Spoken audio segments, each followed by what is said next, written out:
ठीक है, चलिए वीडियो स्टार्ट करते हैं। तो आज हम लोग क्लास 12 का फर्स्ट टॉपिक इलेक्ट्रोस्टैटिक्स का पढ़ने वाले हैं।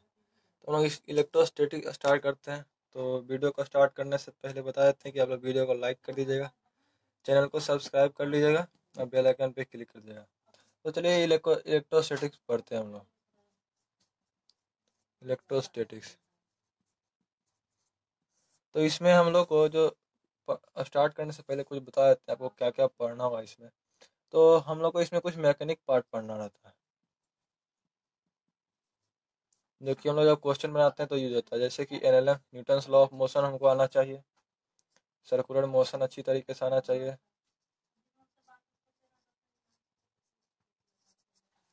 वर्क एनर्जी पावर होना चाहिए,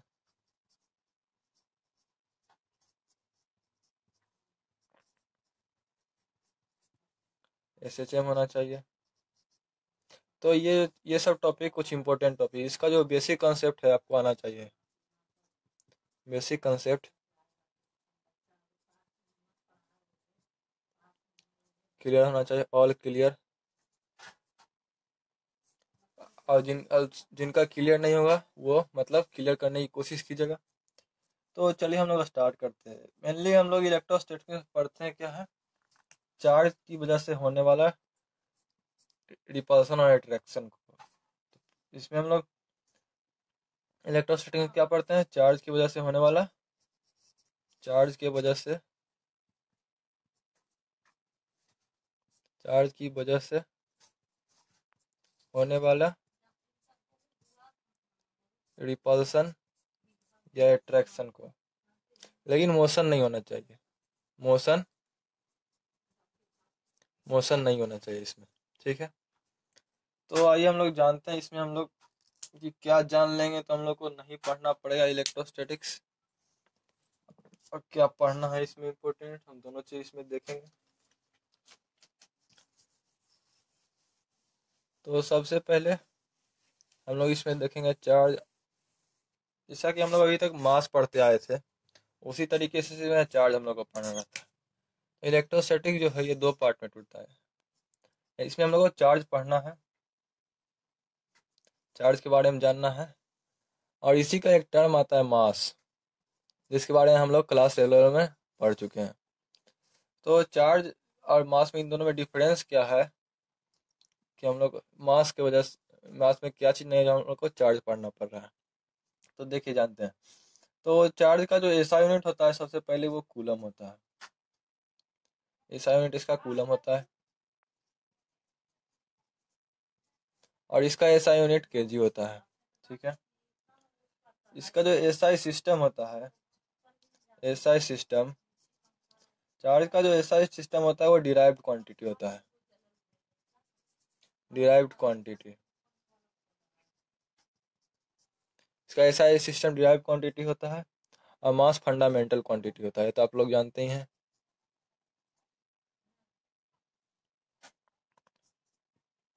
मास फंडामेंटल क्वांटिटी होता है।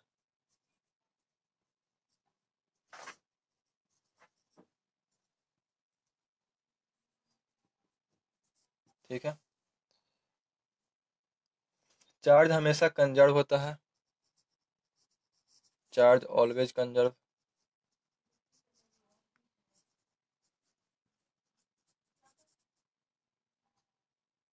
चार्ज हमेशा कंजर्व होता है, मास चेंज हो जाता है। Not allowed conservation of mass, conservation of mass. इसके बारे में हम लोग और कुछ जानेंगे, ये सब आप लोग लिख लीजिए।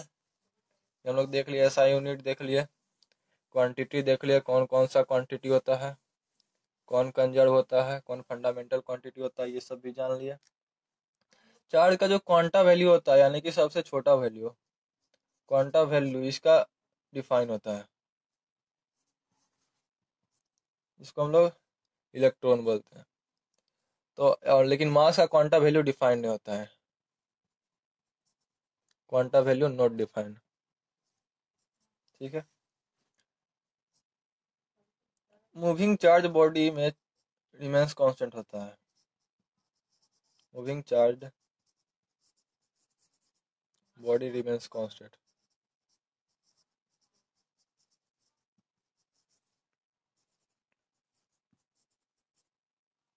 लेकिन मूविंग चार्ज बॉडी में मास जो होता है इंक्रीज कर जाता है, मास इंक्रीज कर जाता है। ठीक है, तो हम लोग चार्ज और मास के बीच का डिफरेंस जान लिए। तो हम लोग को मास के बारे में इस पे उतना पढ़ना नहीं है, इसलिए हम लोग चार्ज पढ़ते हैं। तो चलिए सबसे पहला हेडिंग डाल दीजिए आप लोग, चार्ज, इलेक्ट्रिक चार्ज।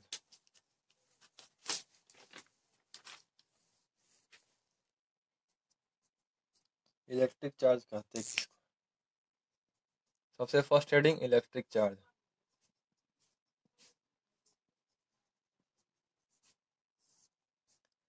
तो चार्ज एक ऐसा प्रॉपर्टी है मैटर का जिसमें इलेक्ट्रिक और मैग्नेटिक फील्ड या इफेक्ट जनरेट होता है, जिसके कारण से। तो लिख सकते हैं यहाँ पे, charge is the property of matter, charge is the property of matter by virtue which electric and magnetic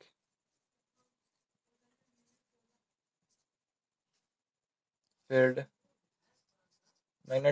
या इफेक्ट जनरेट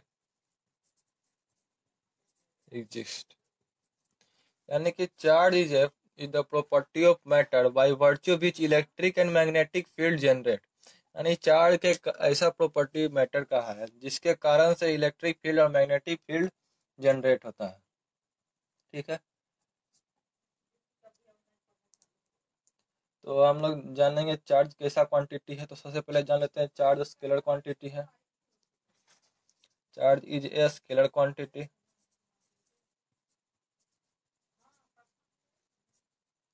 ठीक है,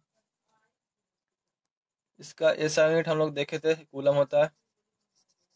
चार्ज का एसआई यूनिट कूलम होता है, जिसको हम लोग डिनोट करते हैं सी से। थोड़ा सा यूनिट के बारे में और जान लेते हैं।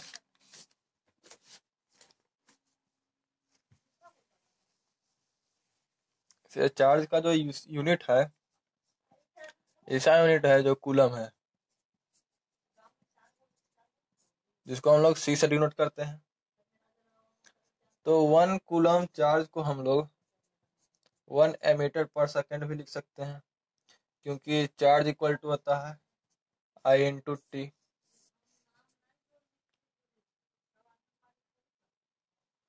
तो CGS unit of charge, charge का ऐसा यूनिट कूलम हो गया। तो इसका जो सीजीएस यूनिट होता है वो इलेक्ट्रोस्टैटिक यूनिट होता है, इलेक्ट्रोस्टैटिक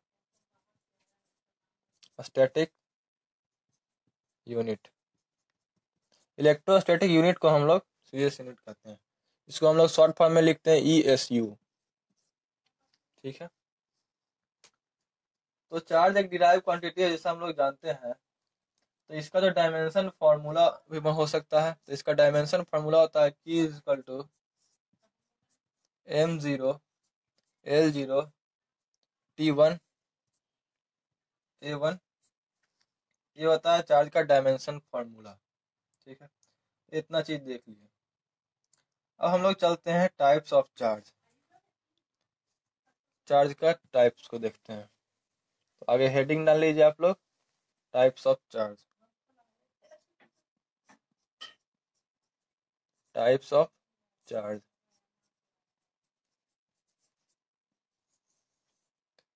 तो चार्ज को जब हम लोग पोलरिटी के बेस पे देखते हैं, बेस्ड ऑन पोलरिटी,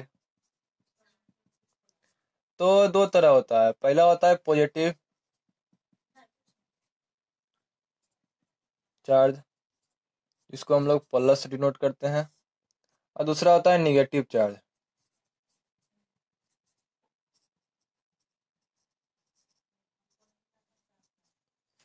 ठीक है, तो चार्ज स्केलर क्वांटिटी होता है। Charge is a scalar quantity. ये हम लोग जान लिए थे। तो स्केलर क्वांटिटी में होता क्या है, जैसे हम लोग क्लास 11 में पढ़े थे कि कोई भी मैग्नीट्यूड को हम जोड़ या घटा सकते हैं सिंपलेस्ट फॉर्म में, उसको हम लोग स्केलर क्वांटिटी कहते हैं। ये वेक्टर अलजेब्रा लॉ को फॉलो नहीं करता है। इसमें डायरेक्शन होता है, मैग्नीट्यूड भी होता है, लेकिन ये वेक्टर अलजेब्रा को लॉ को फॉलो नहीं करता है, इसीलिए ये स्केलर क्वांटिटी होता है। तो हम लोग देख लिए टाइप्स ऑफ चार्ज पोलैरिटी के बेस पे। अब हम लोग आगे चलते हैं unit of charge.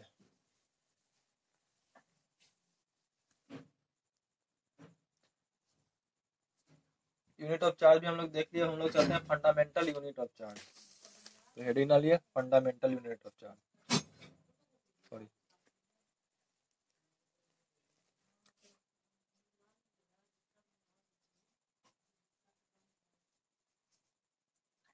Fundamental unit of charge.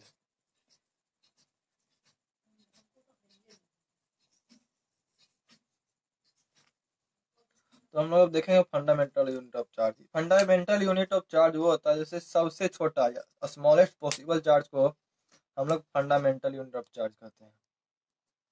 इसका डिफिनीशन होता है द स्मॉलेस्ट पॉसिबल चार्ज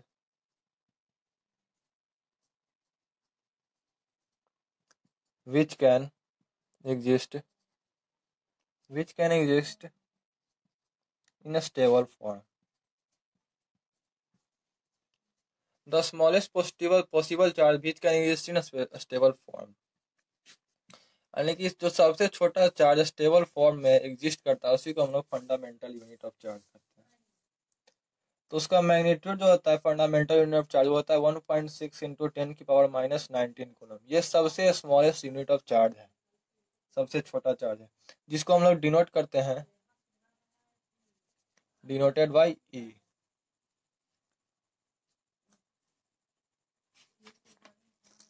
ऐसे अभी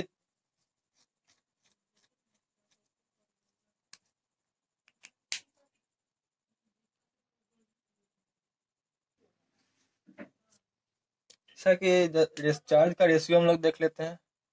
तो the ratio of charge and mass, यानी कि Q divided by M of A body is called a specific charge, is called a specific charge.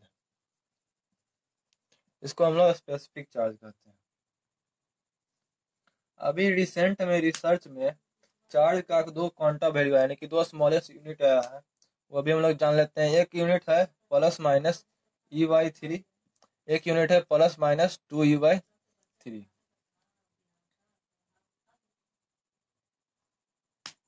इसको हम लोग क्वार्ट के नाम से जानते हैं।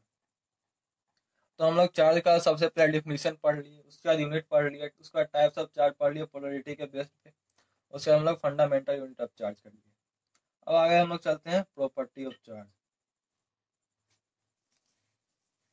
आगे हेडिंग डाल लीजिए आप लोग प्रॉपर्टी ऑफ चार्ज।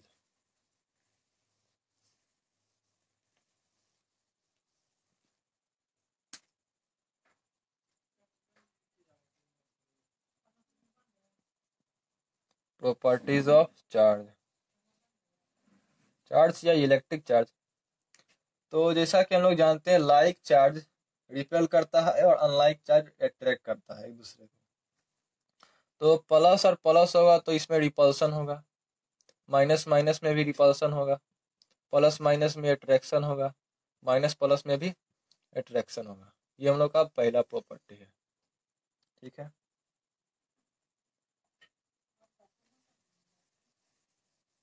ये हम लोग जान लिए, तो इसको लिख सकते हैं हम लोग like charge repel and unlike charge attract each other.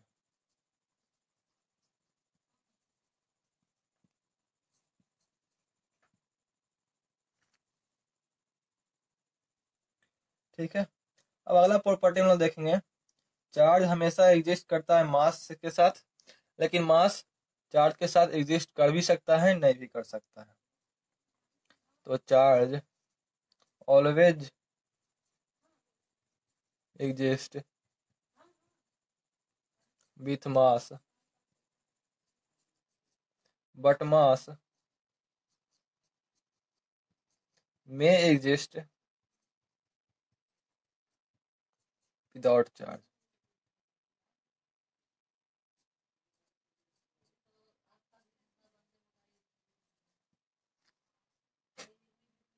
अगर जो हम किसी भी बॉडी को चार्ज करते हैं तो उसका मास चेंज हो जाता है। अगर पॉजिटिव चार्ज देते हैं उसमें तो मास डिक्रीज करेगा, और निगेटिव चार्ज देंगे तो मास इंक्रीज करेगा। ऐसे ये कोई बॉडी ए है, इस पे हम लोग पॉजिटिव चार्ज डालें, पॉजिटिव चार्ज, इसका जो मास होगा वो डिक्रीज कर देगा। वहीं पे हम लोग यहाँ पे अगर जो निगेटिव चार्ज डालेंगे तो मास इंक्रीज कर देगा। ठीक है, ये पॉजिटिव में होगा, ये निगेटिव में होगा। अब आगे हम लोग का प्रॉपर्टीज है कंजर्वेशन ऑफ चार्ज, जिसको हम लोग कहते हैं charge can neither be created nor destroy. तो चार्ज एक फंडामेंटल क्वांटिटी है जिसको हम ना ही बना सकते हैं ना इसको डिस्ट्रॉय कर सकते हैं। यानी कि हम किसी बॉडी पे 5 कूलम चार्ज डाले तो इस बॉडी का जो चार्ज होगा ये मोशन में रहे चाहे रेस्ट में रहे, इसका 5 कूलम का 5 कूलम ही रहेगा, ना ही ना ही बढ़ेगा ना ही घटेगा।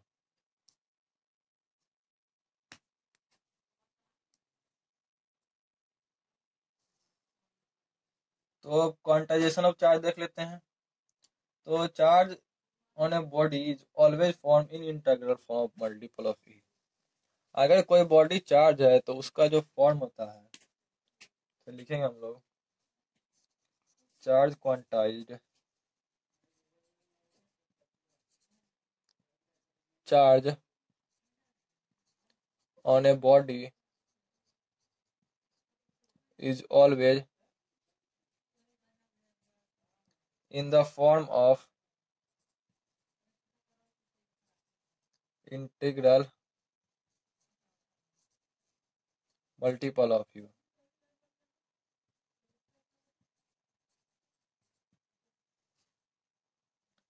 अगर जो कोई चार्ज बॉडी है, if a body has charge q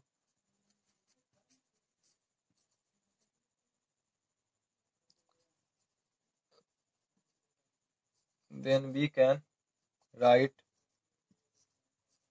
q is equal to plus minus n. यानी कि अगर कोई बॉडी चार्ज है q से तो उसको हम लोग लिख सकते हैं q is equal to plus minus N.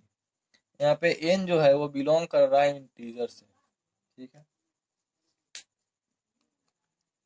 तो n रिप्रेजेंट करता है डिफिशियंसी और excess of electron from natural state में, ये हम लोग देख लिए। तो चार्ज का जो बॉडी है वो इंडिपेंडेंट होता है स्पीड ऑफ द बॉडी के, लेकिन मास जो होता है वो डिपेंडेंट होता है बॉडी के, क्योंकि तो हम लोग प्रॉपर्टी ऑफ चार्ज भी देख लिए। हम लोग देखेंगे कंडक्टर एंड इंसुलेटर। हेडिंग डाल लीजिए कंडक्टर एंड इंसुलेटर। ये तो हम लोग पहले से पढ़ते हैं लेकिन फिर भी पढ़ लेते हैं, कंडक्टर और इंसुलेटर।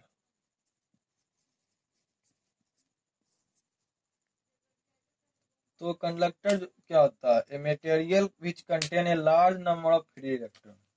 यानी किसी भी मटेरियल के पास लार्ज नंबर में फ्री इलेक्ट्रॉन है उसको हम लोग कंडक्टर कहते हैं। A material which contain a large number of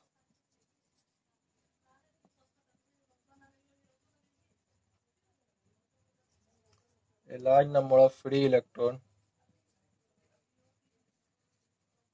इसको हम लोग कंडक्टर कहेंगे। वही इंसुलेटर में होता है, जैसे कोई भी मटेरियल हो गया, यहाँ पे large number of free electron होता है, लेकिन इंसुलेटर में नेग्लिजिबल फ्री इलेक्ट्रॉन होता है, उसको हम लोग इंसुलेटर कहते हैं। तो जितना भी मेटल हो गया हम लोग का वो कंडक्टर हो गया, नॉन मेटल जितना भी हो गया, कार्बन में ग्रेफाइट को छोड़ के, वो हम लोग का इंसुलेटर हो गया। अब आगे हम लोग जानेंगे induce and induction and induce charge. Induced and induction charge, तो इसमें अगर कोई बॉडी है जो कि न्यूट्रल है, ठीक है, इसमें पॉजिटिव निगेटिव चार्ज दोनों है। न्यूट्रल का मतलब पॉजिटिव निगेटिव दोनों एक साथ है। तो अगर जो हम यहाँ पे एक पॉजिटिव चार्ज को ले आते हैं, ठीक है, तो ये होगा क्या, देखते हैं हम लोग। यहाँ पे जितना भी निगेटिव चार्ज होगा वो पॉजिटिव की तरह अट्रैक्ट करेगा, और जितना भी पॉजिटिव चार्ज होगा वो रिपेल करेगा। तो ये माइनस क्यू, ये हो गया प्लस क्यू। ये हम लोग का हो जाता है इंड्यूस्ड चार्ज, इंड्यूस्ड चार्ज। उसी तरीके से अगर हम लोग यहाँ पे निगेटिव को ले आते तो पॉजिटिव चार्ज अट्रैक्ट करता, निगेटिव चार्ज रिपेल करता। तो अगर पॉजिटिव चार्ज और निगेटिव चार्ज को हम प्लेस करते हैं नेचुरल कंडक्टर के पास, न्यूट्रल कंडक्टर के पास, तो जितना भी फ्री इलेक्ट्रॉन होता है उस कंडक्टर में वो शिफ्ट हो जाता है वन साइड ऑफ कंडक्टर। मतलब उस कंडक्टर के एक साइड शिफ्ट हो जाता है। पॉजिटिव चार्ज को लाएंगे तो निगेटिव चार्ज इस तरफ शिफ्ट हो जाएगा, पॉजिटिव चार्ज इस तरफ। और यहाँ पे निगेटिव चार्ज को लाएंगे तो पॉजिटिव चार्ज इस तरफ शिफ्ट हो जाएगा, निगेटिव चार्ज इस तरफ शिफ्ट हो जाएगा, ठीक है। तो हम लोग इंडक्शन और इंड्यूस चार्ज देखेंगे। तो आज के लिए इतना ही। आगे हम लोग नेक्स्ट लेक्चर में पढ़ेंगे method of charging. Method of charging 5 तरह से होता है: charging by friction, charging by conductor, induction, charging by induction. ये सब हम लोग पढ़ेंगे। तो हम लोग कूलम्स लॉ पढ़ेंगे। तो चैनल को सब्सक्राइब कर दीजिएगा, वीडियो को लाइक कर